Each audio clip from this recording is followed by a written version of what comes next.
Hello guys, வணக்கம் and welcome back to the from of the YouTube channel. நேற்றுக்கு evening பார்த்தீங்கன்னா நம்ம CM Vijay அவர்கள் ஆஃபீஸ் முடிஞ்சு வீட்டுக்கு போகும்போது பார்த்தீங்கன்னா ஒரு க்யூட்டான ஒரு சம்பவம் ஒன்று பண்ணியிருக்காரு. தலைமைச் செயலகத்தில் கிட்டத்தட்ட 200க்கும் மேற்பட்ட பேர் பார்த்தீங்கன்னா எம்ப்ளாயர்ஸாக ஒர்க் பண்ணிட்டு இருக்காங்க.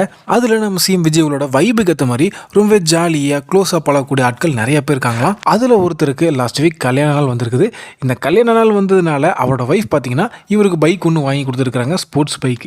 இந்த ஸ்போர்ட்ஸ் பைக் பார்த்தீங்கன்னா ரொம்ப எக்ஸ்பென்சிவான ஸ்போர்ட்ஸ் பைக். இந்த பைக்கை வாங்கின ஒரு பைக்கை வீட்டில் வச்சுக்கிட்டு பூஜை எங்க பண்ணுவார். டெய்லி தலைமைச் செயலகத்துக்கு அந்த பைக்கில் தான் அந்த நபர் பார்த்தீங்கன்னா டெய்லி வந்துட்டு போயிட்டு இருந்தாரு. இவர் அந்த வண்டி வாங்கின புதுசில் வண்டி எடுத்துட்டு தலைமைச் செயலகத்துக்கு வந்திருக்காரு அப்படின்ற நியூஸ் நம்ம சிஎம் விஜய் அவர்களுக்கு தெரிஞ்ச உடனே அந்த வண்டி வாங்கிட்டு ஒரு ரவுண்ட்ஸ் எல்லாம் போயிட்டு வந்துட்டாரு. அதுக்கப்புறம் நம்ம சிஎம் விஜய் அவர்களுக்கு எப்பப்பெல்லாம் போர் அடிக்குதோ உடனே அந்த நபரை கூப்பிட்டு உங்க வண்டி சேவை கொடுங்க, நான் வெளியே போயிட்டு வரேன் அப்படின்னு சொல்லி அவர் வண்டி வாங்கிட்டு அடிக்கடி வெளியெல்லாம் போயிட்டு வருவாரா. பப்ளிக் யாரும் இவரை ஐடென்டிஃபை பண்ணிடக்கூடாது அப்படின்றக்காக இவரோட அந்த கருப்பு பிளேசர் கோட் இருக்கு இல்லையா, அது ஆஃபீஸ்லேயே கழட்டி வச்சுட்டு தலைக்கு ஒரு ஹெல்மெட்டை போட்டுட்டு அதுக்கப்புறம் தான் வண்டி எடுத்துட்டு வெளியே போவாரா. இவருக்கு ப்ரொடெக்ஷனாக வர அந்த போலீஸ் அப்புறம் சிஎம் கான்வாய் காரு இது எல்லாத்தையும் தன்னை ஃபாலோ பண்ணிட்டு வரக்கூடாது அப்படின்னு சொல்லிட்டு தான் வெளியே போவாரா. ஏன்னா மக்களுக்கு தெரியக்கூடாது அப்படின்றதுக்காக தான் கோட்டை கழட்டி வச்சுட்டு ஹெல்மெட்லாம் போட்டு போறாரு.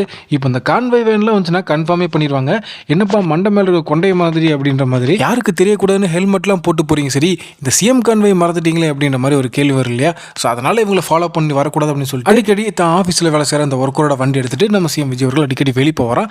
அப்படி வெளியே போகும்போது பார்த்தீங்கன்னா 8th 9th படிக்கிற 2 ஸ்கூல் பசங்க போற வர 2 வீலர் கிட்ட லிஃப்ட் கட்டிட்டு இருந்தாங்க. அப்போ ஒரு வண்டி நிப்பாட்டல. அந்த இடத்துல கரெக்டாக நம்ம சிஎம் விஜய் அவர்கள் வர இந்த பசங்களுக்கு சிஎம் தான் வராரு அப்படின்னு தெரியாம லிஃப்ட் கேட்க உடனே அவர் நிப்பாட்டி அந்த பசங்களை வண்டியில் ஏற்றிட்டாரு. அதுக்கப்புறம் லிஃப்ட் கேட்டு வண்டியில் இருந்த இந்த 2 பசங்க லிஃப்ட் கொடுத்தாச்சு, அமைதியாக பேசாம வர வேண்டியதானே. போயிட்டு இருக்கும்போது நம்ம சிஎம் சார் கிட்ட சிஎம்னே தெரியாம, சார் நீங்கள் எங்கே வேலை பார்க்குறீங்க, உங்கள் பைக் சூப்பராக இருக்குது, என்ன மைலேஜ் தரது சார், எவ்வளோ ரேட்டு சார், நீங்கள் யார் ஃபேன் சார், தலை ஃபேனா தளபதி ஃபேனா, நாங்கள்லாம் தளபதி ஃபேன் சார், இப்படி நம்ம தளபதி கிட்டே தளபதி பற்றி பேசி வளவளன்னு வண்டி விட்டு இறங்குற வரைக்கும் பேசிட்டு வந்திருக்காங்க. நம்ம விஜய் சாரும் வேறு வழி இல்லாமல் தான் யாருன்னு அந்த பசங்களுக்கு தெரிஞ்சிடக்கூடாது அப்படின்றக்காக மொட்டை ராஜேந்திர வாய்ஸில் மிமிக்ரி பண்ணி அவங்க கேட்குற ஒவ்வொரு கேள்விக்கும் பதில் சொல்லிட்டே வந்திருக்காரு. அதில் ஒரு பையன் நம்ம ஆபாச நீதி இருக்கா இல்லைங்களா, ஆபாச நீதி, அவரை போட்டு கிளிச்சிட்டு வந்திருக்கிறான். தளபதி பற்றே தப்பாக பேசுகிற நீ அப்படின்னு ரொம்பவே திட்டிட்டு வந்திருக்கான் விஜய் சார் முன்னாடியே.